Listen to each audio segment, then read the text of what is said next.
Milo et la coupe du courage. Il était une fois, dans le petit village de Boisclair, un garçon nommé Milo. Milo aimait le sport plus que tout. Il courait, il sautait, il driblait, il grimpait aux arbres plus vite que n'importe qui. Mais il y avait un problème. Milo n'arrivait jamais à gagner. À chaque course, il finissait deuxième. Au foot, il tirait à côté du but. Et quand il tombait, les autres riaient. Alors un jour, il dit à sa maman « Peut-être que je ne suis pas fait pour le sport ?» Mais sa maman lui caressa les cheveux. Le sport, mon chéri, ce n'est pas fait pour gagner, c'est fait pour grandir. Milo ne comprit pas tout de suite, mais il allait vite l'apprendre. Chaque année, le village organisait la Grande Coupe du Courage, un tournoi avec plein d'épreuves. Tous les enfants s'inscrivaient. Milo hésitait. Et si je perds encore? Mais sa meilleure amie Zoé lui sourit. Alors on perdra ensemble. Viens, on fait équipe. Milo accepta. Ils étaient dans l'équipe des petits bolides. Ils n'étaient pas les plus grands, ni les plus forts, mais ils avaient une idée. On ne vise pas la médaille, dit Zoé. On vise le sourire. Le jour du tournoi arriva. La première épreuve fut la course en sac. Milo sauta, tomba, se releva, retomba encore, et franchit la ligne. Dernier. Mais il riait, tout le monde éclata de rire. La deuxième épreuve était le tir à la corde.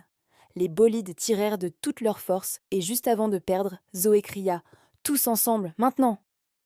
Et grâce à ce dernier effort, ils tinrent encore quelques secondes. Les spectateurs applaudirent leur ténacité. L'épreuve suivante était le relais en duo.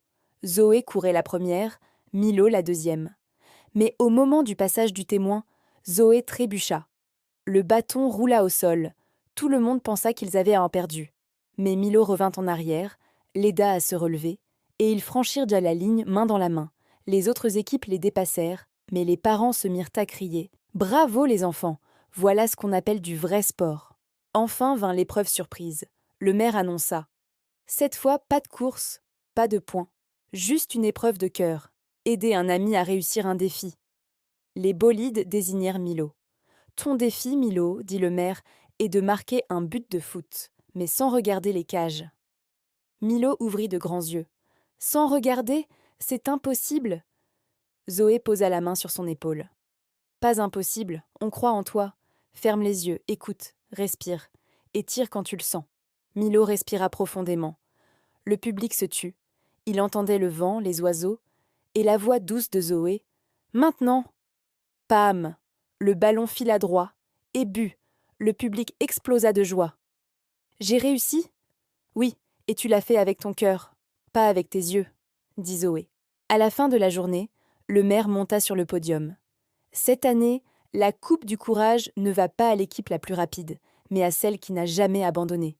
Et le gagnant est les petits bolides. Milo avait les larmes aux yeux. Il leva la coupe et cria « On a gagné, en perdant plein de fois. » Tout le monde rit, et le maire ajouta « Milo, tu nous as rappelé ce qu'est le vrai sport, l'amitié, la persévérance et la joie de jouer. » Ce soir-là, Milo rentra chez lui, fatigué mais heureux. Il posa sa coupe sur la table et dit à sa maman « Tu avais raison, le sport, ça fait grandir. » Et elle répondit avec un clin d'œil « Et parfois, ça fait aussi briller. » Depuis ce jour, Milo continua à jouer, à courir, à tomber parfois, mais il ne voulait plus être le plus rapide. Il voulait juste être le plus courageux. Et chaque fois qu'il croisait un enfant qui doutait, il lui disait « Allez, viens courir avec moi, peu importe où on arrive, tant qu'on y va ensemble. »